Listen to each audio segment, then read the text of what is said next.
We crossed the jungle. The name of the jungle is Darien, between Colombia and Panama, walking on foot. I was afraid to die.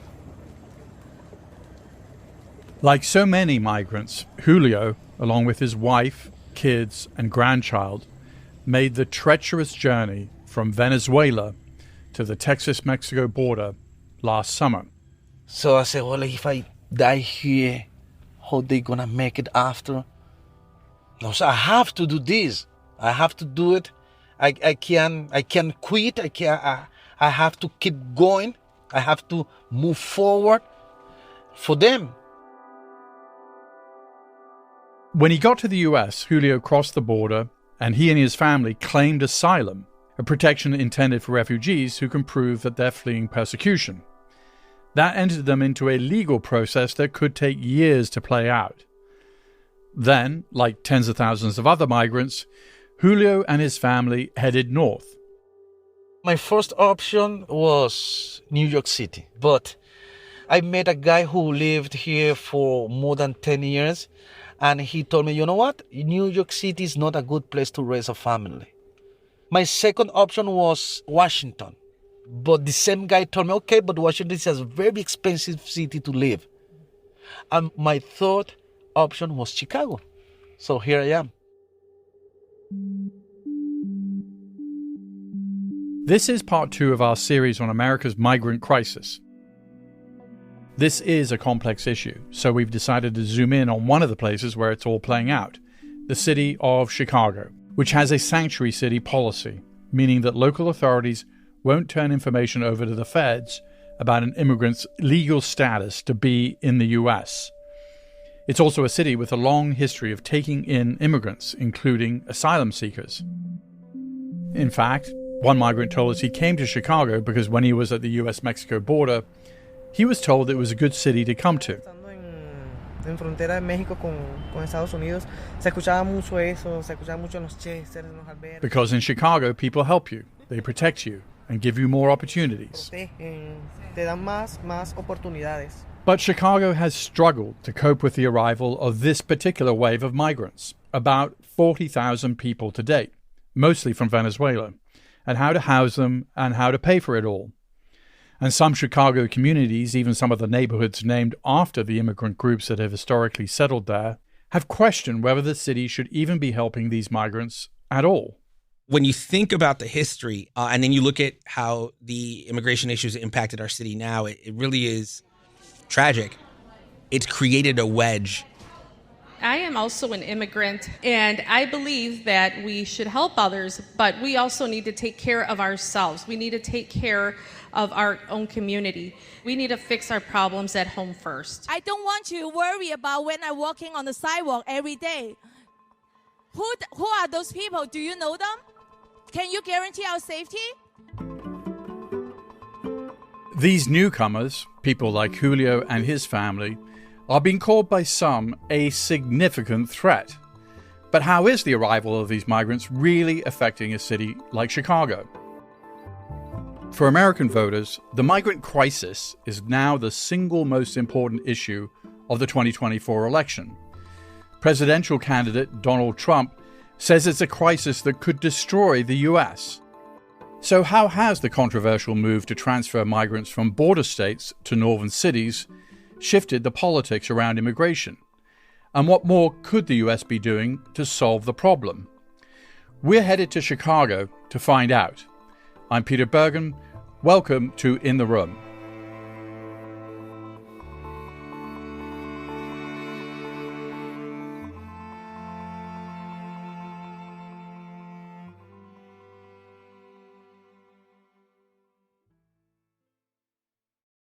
Julio and his family made it to Chicago last summer. We arrived in Chicago. We went to a police station, the 55th police station. We spent only 2 days there. For about a year, police stations became the first stop for migrants like Julio and his family, as the city tried to figure out what to do with them. Police stations. It sounds kind of hard to imagine, and yet that's exactly what the residents of Chicago were seeing as these Venezuelan migrants were being bussed in.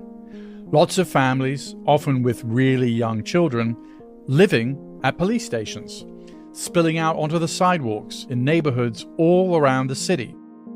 Sometimes these migrants spent weeks or even months at these police stations as they waited for a spot in the shelter system. I must say, I was sort of blown away reading about folks that were basically sleeping outside police stations. I don't remember migrants in large numbers sleeping in or outside police stations in any American city. Yeah, no, it's absolutely unprecedented. Andre Vasquez is a member of Chicago City Council, and he's the chair of its Committee on Immigrant and Refugee Rights. Babies, diapers on and no shirt, walking barefoot on a police station floor at the same time somebody's being brought in for questioning. Just horribly soul-breaking things you would not have imagined you'd see in the third largest city in the country.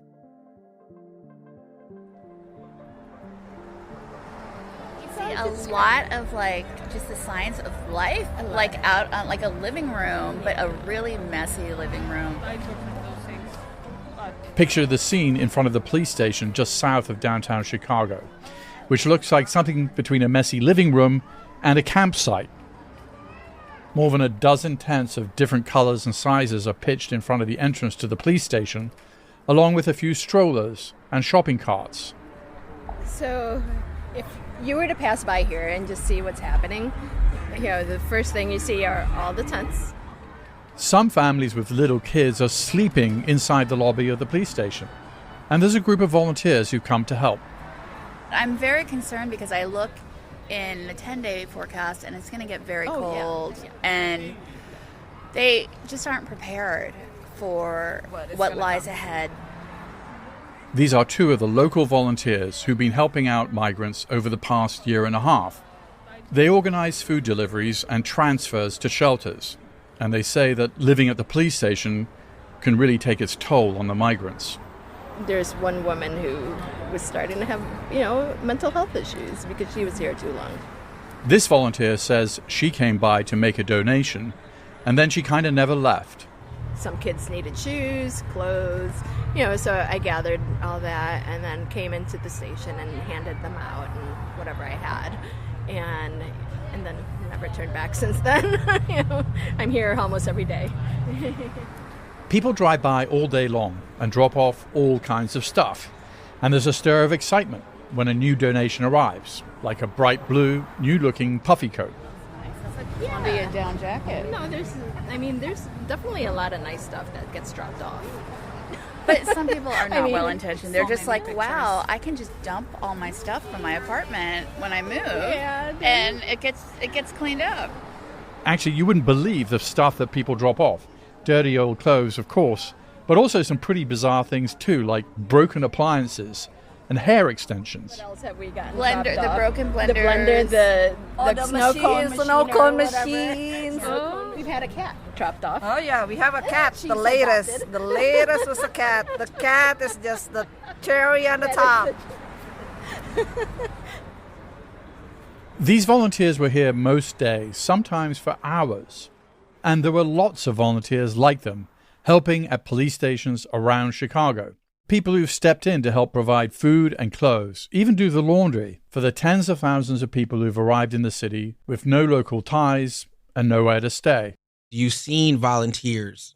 We're talking hundreds of people in about a year and a half that have been providing food, clothing, showers, shelter, daycare, all volunteer-based, all just neighbors stepping up to help in a way that really shows the best of what our city and our nation can do in this moment.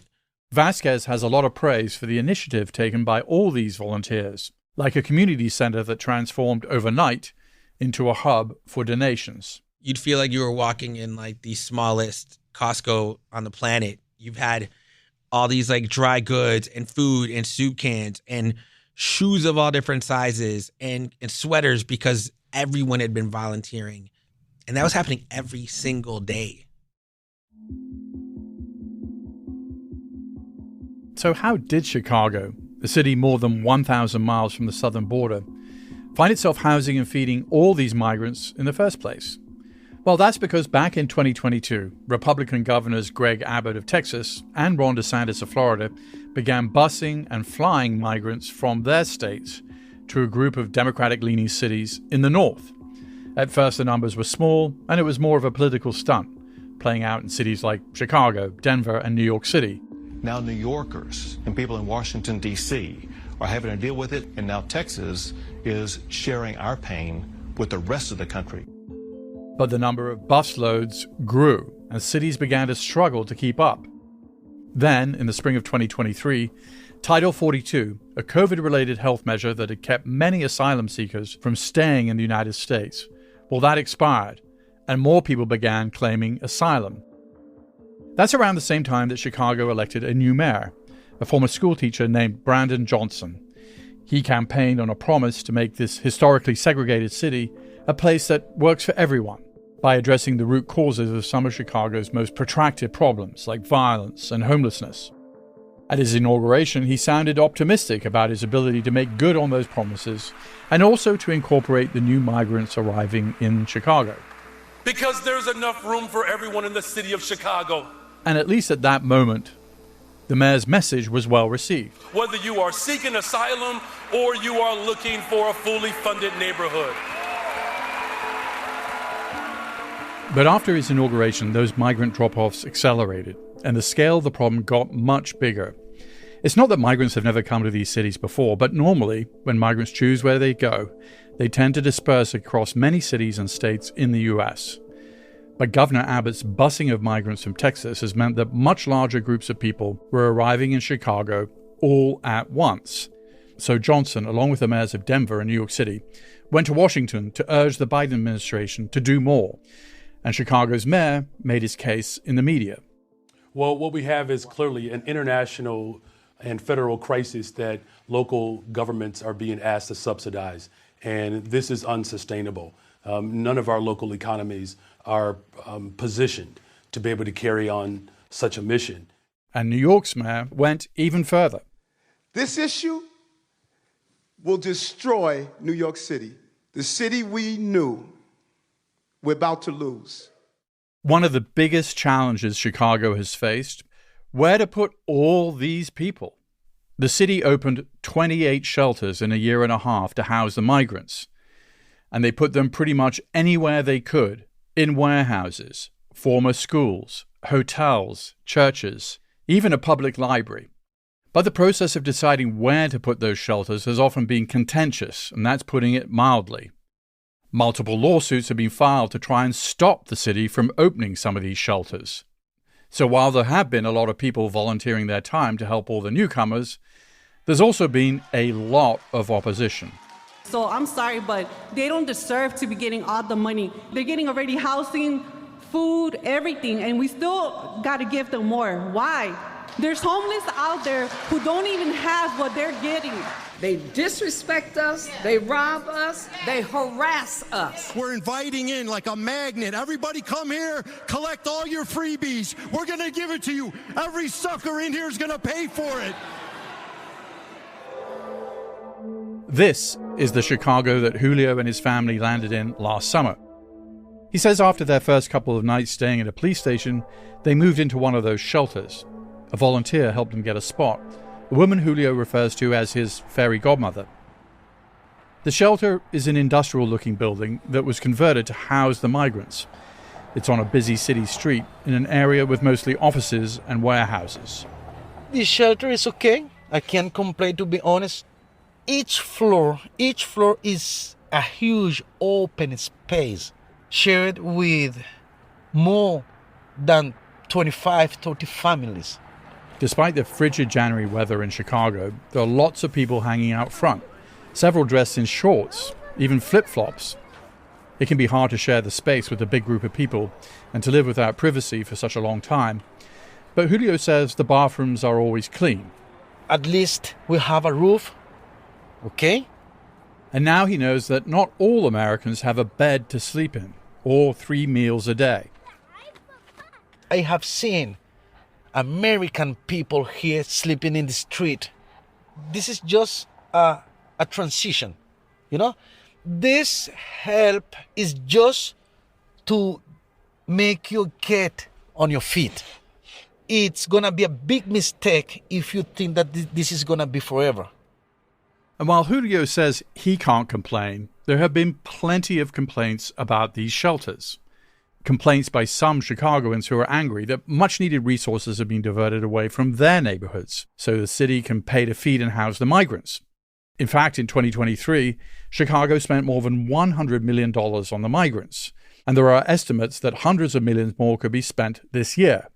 On top of all that, there have been plenty of complaints about the conditions inside the shelters. Today, we have one item on the agenda, which is a subject matter hearing with no votes to be taken. The committee that Vasquez heads up has been tracking whether city agencies have been addressing the problems that have come up.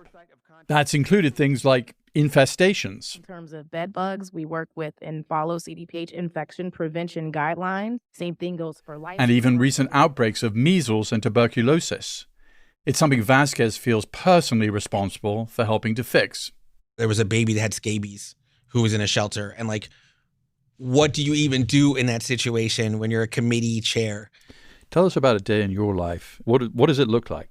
So it's making sure that our staff is on top of it, that I'm checking in with our chief of staff and our directors, which it sounds like a larger fleet of a team. It's like 5 people are able to address these issues. Then it's meeting with the deputy mayor and talking to their staff and going, well, what's the plan forward? It is constant. It is nonstop. Maybe I get a meal in while I'm checking emails. Then I come home. If I'm lucky, I get to tuck the kids in for about 5 minutes before they go to sleep. Then have Netflix playing in the background while checking some more emails. Your parents immigrated from Guatemala to Chicago, and you grew up in an undocumented household. How did that affect you? I've got a chip on my shoulder. You know how much harder you have to push. Bootstrap narrative sets in a lot deeper when you're an immigrant or an immigrant family. Having to translate for your parents, having to navigate through a school system on your own, not knowing how to apply to high school or to college, being the one that has to figure that out.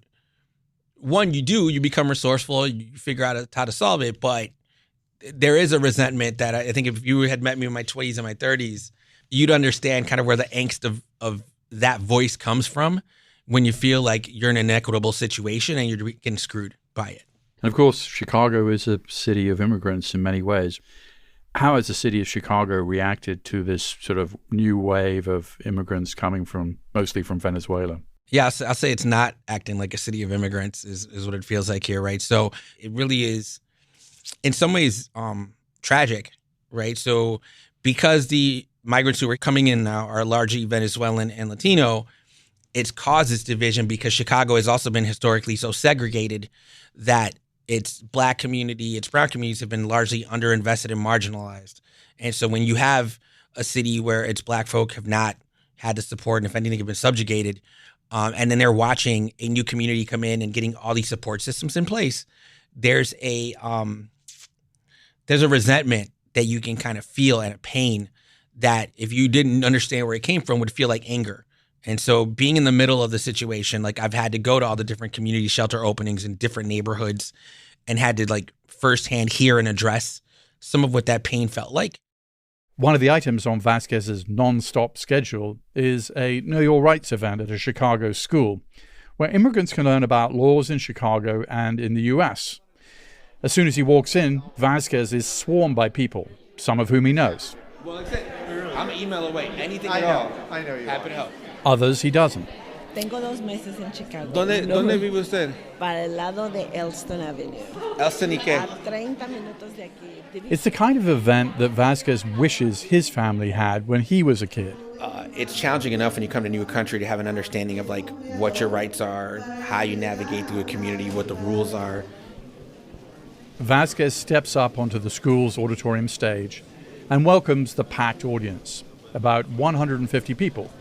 People who are looking bored suddenly start paying attention when he speaks. Welcome to Chicago. Actually, he doesn't just welcome them, he tells them, you are from Chicago now. Sometimes people treat us differently. But I'm Guatemalan, and my family came here in 1978. And we know that in every generation people come here from other countries for the promise of a better life for their children. And then he does something pretty remarkable. He gives everyone in the audience his cell phone number.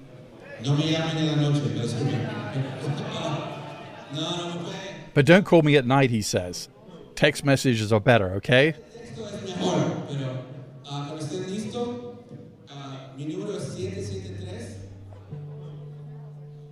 It's a moment like this that makes you think it's great that Chicago has people like Vasquez working day and night to help these migrants. But does this kind of retail approach make sense, given the scale of the problem? Shouldn't the federal government be doing more to deal with the problem in the first place? Why are these migrants so dependent on the city for help? Or a city councilman who's so busy he barely sees his kids anymore? Part of their dependence on the city of Chicago is due to the fact that many of these migrants are not allowed to work, despite the fact that many places in the US with unemployment near historic lows actually need people right now who want to work, from working in restaurants to picking produce to staffing meatpacking plants. Vasquez's parents were among these kinds of workers. My dad, who was a shoe repair worker, and my mom, who worked at an envelope factory, worked themselves to the bone where you would see the arthritis kick in. So as soon as I could get a job, getting as many jobs as I can get, right, trying to make sure I could contribute to the family. Volunteers at the police station said that more than new winter coats or shoes, there's one thing that the migrants who've come to Chicago want more than anything else. Jobs. Jobs. Yes. Okay. Jobs. Yeah, they want to make their own money. They want to support themselves. They're not here for our handouts. But it's not up to the city of Chicago to decide who can and can't work in the US legally. Getting permission to work depends on the status of a migrant's visa or asylum claim. Many of the Venezuelan migrants in Chicago are seeking asylum in the US.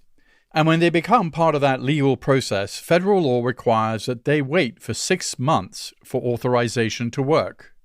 In September, President Biden announced that under rules established by Congress decades ago, migrants from Venezuela who'd arrived by July 31st, 2023, would be given temporary protective status, which is a designation that allowed them to work right away. But people who arrived even a day later still had to wait for 6 months to work. This work authorization is very important because the fact that they're not allowed to work in many cases is really kind of counterproductive, it seems to me. What would seem to be a common sense solution, you have tens of thousands of people coming, you get them work authorization, now they become taxpayers, now it's actually helping create an economic boom for the country. It makes sense to kind of help ease that path. But what we see is depending on where you're coming from, the experience isn't the same. So we've had 30,000 people in Chicago that are largely Venezuelan that have been sleeping in police stations because they can't get work, they don't have shelter. In the same amount of time, you've seen 30,000 Ukrainian refugees come, and you've never seen a Ukrainian sleep on a police station floor, right? Like, the federal government has decided that there's incentives, there's funding, there's support systems they're willing to give to one group that they're not willing to make the same changes for another.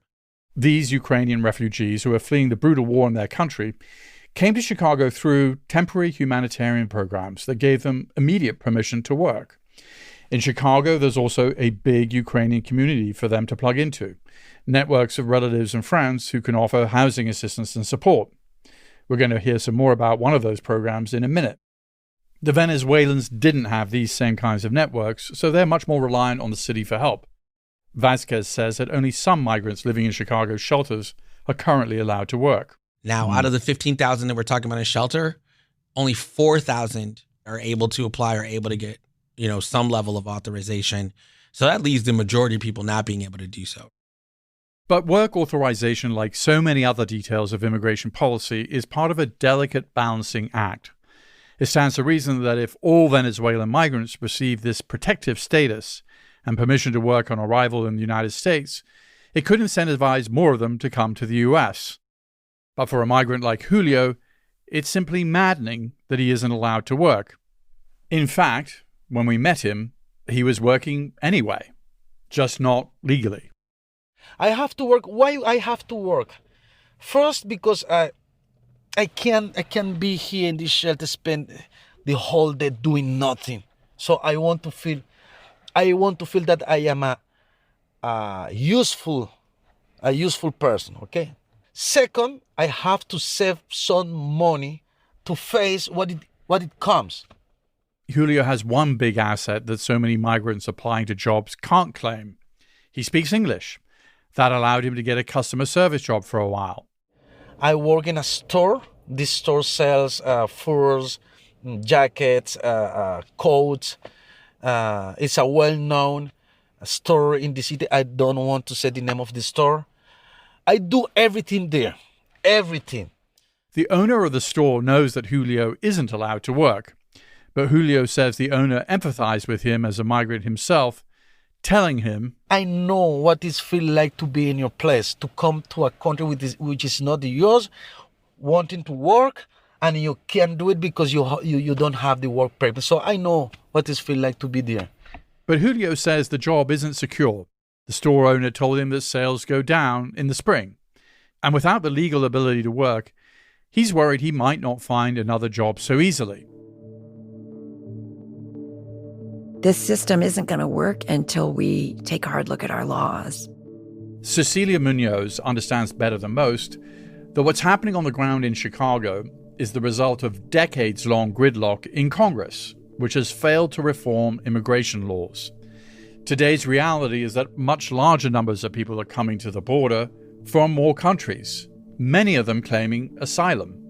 To successfully receive asylum, they have to prove that they would likely face persecution if they return to their home countries.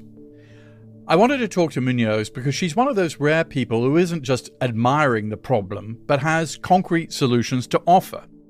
She's been working on this issue for over 30 years, 5 of them as President Barack Obama's domestic policy advisor, and she's also on the board of New America, where I work. And in 2021, she became one of the founders of a bipartisan initiative to resettle refugees called Welcome.us. Welcome.us was founded in an effort to connect regular people, regular Americans, to the process of resettling migrants and refugees. If you and I were Canadians, we could sponsor a refugee family, but in the United States, we couldn't, just as regular individuals. And when you say sponsor, what does that mean?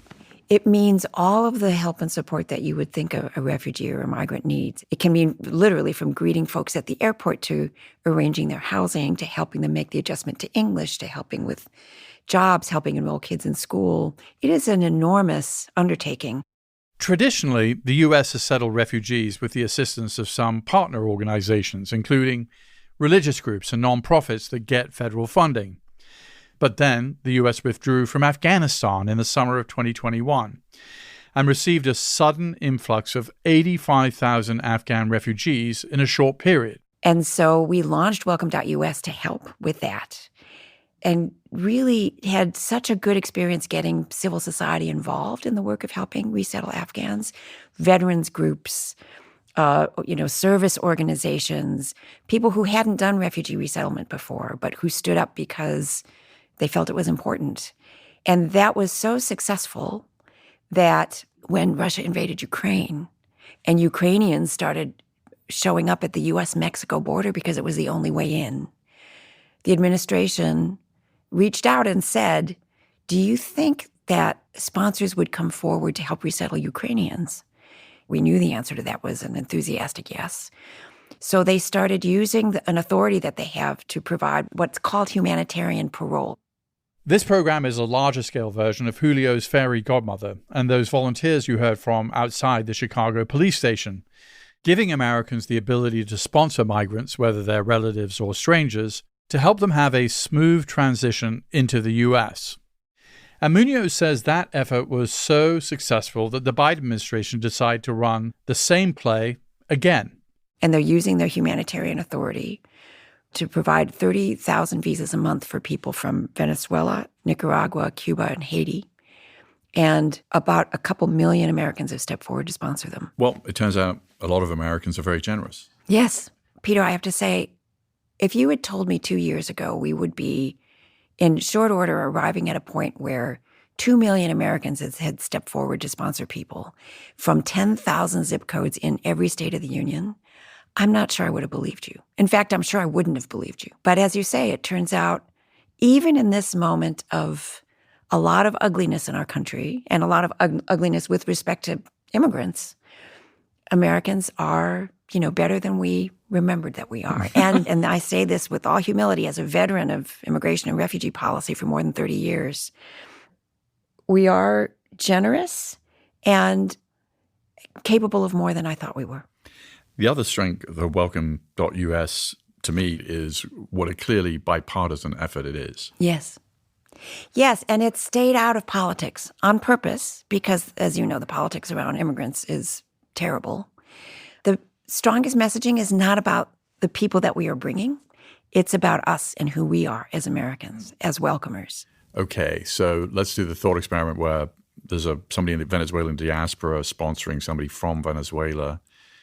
Is that person that they're sponsoring from Venezuela already deemed to be a refugee or a legitimate asylum seeker, or is this some sort of deal they're cooking up between themselves to get this other person into the country? It's the right question.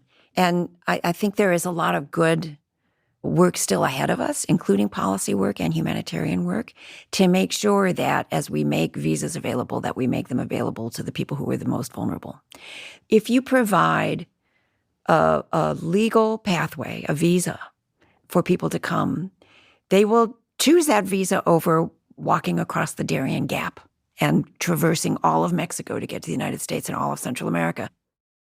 In the first several months, U.S. immigration officials received 1.5 million applications from Americans who wanted to sponsor migrants, far more than enough to cover the 30,000 asylum seekers being let in each month, and is taking some pressure off the border by giving migrants the chance to come in an orderly way.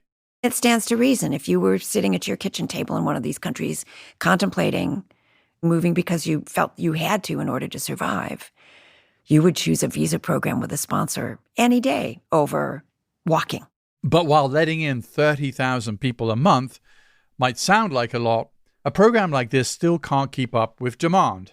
The 30,000 visas a month shared between 4 countries is tiny compared to the volume of need with respect to Venezuelans. You're talking about millions of people on the move, literally millions.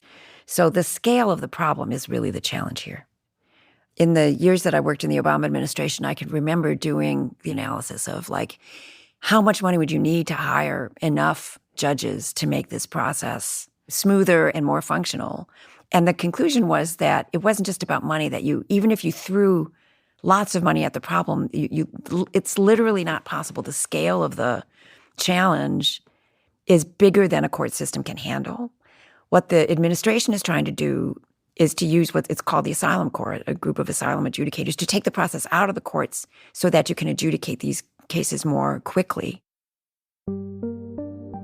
A sped-up adjudication process like this was one of the proposed changes in a bipartisan bill that failed to advance in the U.S. Senate in February, and it never came up for a vote in the Republican-controlled House because former President Donald Trump opposed the bill.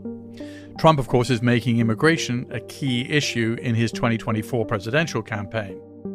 If that bill had passed, more than 4,000 asylum officers would have been hired, with the ability to grant or reject asylum applications, something that today only around 600 immigration judges can do. That piece of bipartisan legislation failed.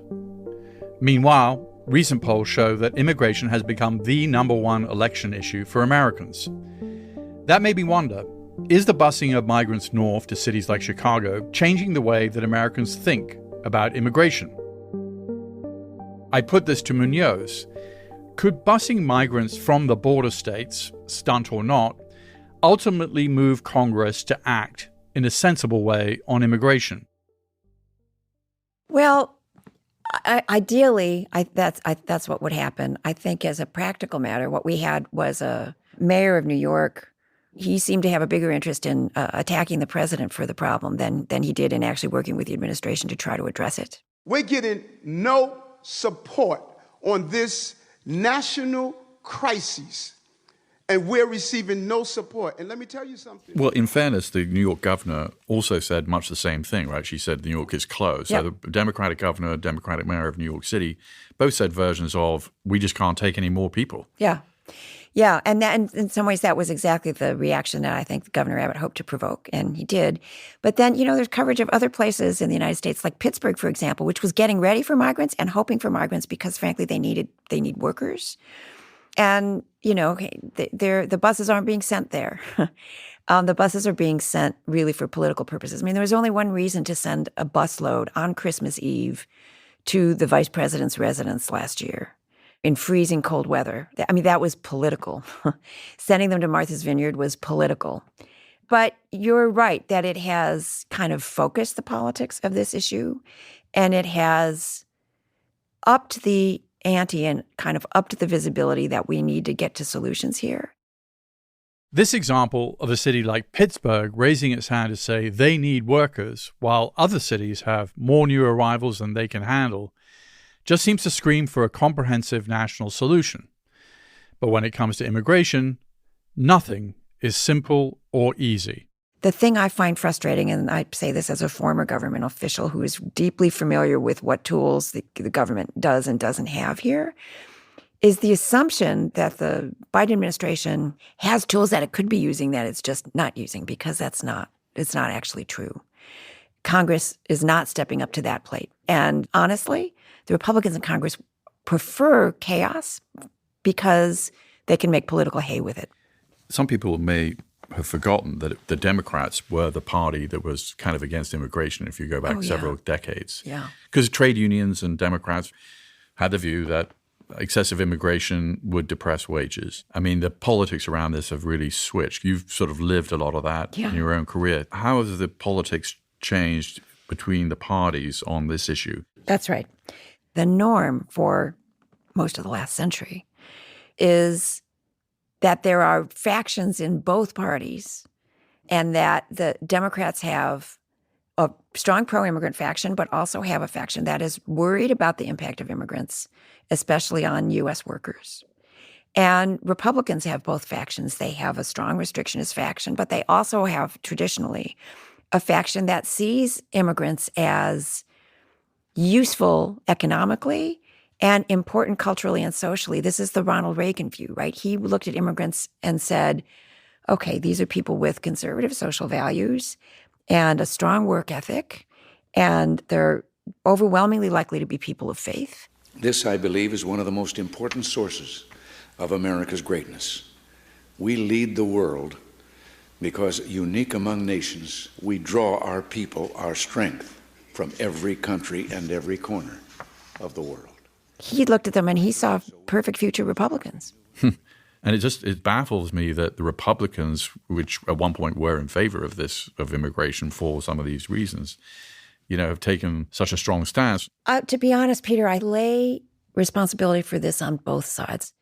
I've been at this long enough that I've worked with plenty of Republicans who are pro-immigrant, and some of them are still in the Congress of the United States, and they're unrecognizable now because, in a way that people who know better are still kowtowing to Donald Trump. That's happening on this issue among Republicans. But it is also true that the left has been unable for a number of years now to put forward a vision of a fair and orderly system because the enforcement side of that conversation is so uncomfortable. And so we've created a vacuum, which is getting filled with what it's getting filled with. And one of the elements that vacuum is getting filled with? Hysteria about migrant crime. To be sure, there are criminals among the hundreds of thousands of migrants arriving in the US, and those stories tend to get plenty of media coverage, like the recent murder of Laken Riley, a nursing student in Georgia, allegedly killed by someone who entered the U.S. illegally in 2022. The nursing student was killed on the UGA campus while she was out jogging last week. Police say that her alleged killer is from Venezuela, and according to federal officials, was let go after he was arrested for unlawfully entering the country near El Paso, Texas. But recent findings by the U.S. National Bureau of Economic Research show that, in fact, immigrants are about 60% less likely to be incarcerated than people born in the U.S. Julio, the migrant who arrived with his family in Chicago over the summer, knows that a lot of people do believe that migrants are criminals or bad people. It's the reason he agreed to do an interview and share his story. He's also concerned about protecting his own family from crime. My priority is to find a safety place for them. I like to stay in a place for a long time, because that will provide them emotional security. Vasquez, the member of the Chicago City Council, also hears these accusations about migrants in Chicago all the time, often from people who were once migrants themselves. We don't know if they're criminals. We don't know what they're doing at night. It will be the same people who have had those critiques placed on them 10 years ago, bringing it up about new people. And the fact that there's no self-awareness of that is so scary to me. As a brown person, I've had people say, like, who are you in this neighborhood in that kind of situation? To have our own folks and people of color say that about others and not be aware of that same critique, when it's Latinos who are also angry at the Venezuelans that are here, when it's black folk that are angry, it's not lost on me that some of it is fear, some of it is ignorance, a lot of it's intentional. I've seen poor people fight amongst themselves while we remain poor and remain without the services we need. Former President Trump has seized on the divisions the migrant crisis has widened, and he's promised to do everything in his power to keep people out of the United States. Here's the architect of Trump's immigration policy, Stephen Miller, on those plans. So you grab illegal immigrants and then you move them to the staging grounds, and that's where the planes are waiting for federal law enforcement to then move those illegals home. You deputize the National Guard to carry out immigration enforcement, and then you also deploy the military to the southern border. The military has the right to establish a fortress position on the border and to say no one can cross here at all. Yes. Fortress America is not a particularly appealing prospect. We're still the shining city on the hill that Ronald Reagan talked about. And we can remain so and be generous. And in fact, I think being generous to migrants is one of the ways that allows us to remain so. If there was to be a Republican administration, what are your sort of worst fears? Oh so it's hard to overstate what my fears are, because they've told us what they intend to do. The Trump administration, as an attempted deterrent to migrants, created a policy through which they separated parents from their children, and they did not bother to keep track of where the children were ending up relative to the parents. So some of those families have still not reunited. I don't have words for how terrible that is. We're talking about a presidential candidate who has announced that he intends to create camps of people, who is interested in reviving the policy of separating families and treating people with as much inhumanity as possible, who clearly believes the harsher, the better. The question is, will this migrant crisis make voters feel more comfortable embracing these kinds of policies and voting for an administration that has pledged to repeat them? That remains to be seen. But part of the chaos we're seeing now is the result of an effort to balance dueling forces, to both deter migrants from coming so the American system doesn't get overwhelmed, and to smooth their transition to the US when they do come. Julio is still trying to make a life in Chicago. Recently, the store where he was working cut back his hours, and he's worried about his future. And the city of Chicago is still finding its way through this crisis. People are no longer living in police stations, but the city also isn't letting them stay in shelters long term. Like Denver and New York City, Chicago's begun evicting some people from shelters who've been there for months, part of a plan to save money. In our previous episode, Julio told us about a pretty traumatic journey, from his stepdaughter's death to his family's trip through the treacherous Darien Gap. And he never lost his composure. He's kept his head up, worked as much as he could, and overall, he and his family, they're persevering. Because we have a positive attitude, okay? We know that we have to do whatever has to be done in order to advance, to move forward. It's hard. I can tell you that it has been a fairy tale, but I can't complain, because if today is a bad day for you, maybe if you turn your head and you take a look at your neighbor, the day for that neighbor is worst.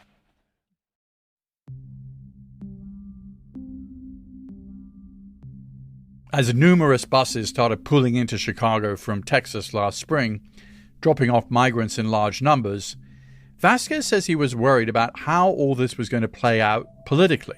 The first thing I said is, we're hosting the Democratic Convention, right? And I was like sounding the alarm in a way that made me feel like something was wrong with me and I was the only person seeing it. It's like there's a train crash coming. It's true. The Democratic National Convention is coming to Chicago this summer. And while Chicago no longer has migrants camped outside of police stations, thousands of new arrivals could potentially be bussed from the border and dropped in Chicago right as the convention kicks off. And that would not look good for the Democratic Party. But ultimately, that's a lot about optics. Vasquez doesn't see this as an insurmountable problem. It's a crisis moment, yes, but that crisis, it's happened again and again throughout American history. We know from history, all these migrants that are going to be here are going to have kids. And all these kids that are here are going to be citizens. And all those folks are going to get involved politically. And you're going to find some kid from an immigrant family, Guatemala perhaps, who then runs for office and becomes a city council member and the chair of immigrant and refugee rights, or does something greater because they're here in the world and this grand experiment of opportunity. It doesn't feel that way right now, but the arc of history does land there, and we've seen it happen. They're going to remain here. They're going to grow roots here like every other generation has. It's going to be the future of this country. We just have to learn to embrace it.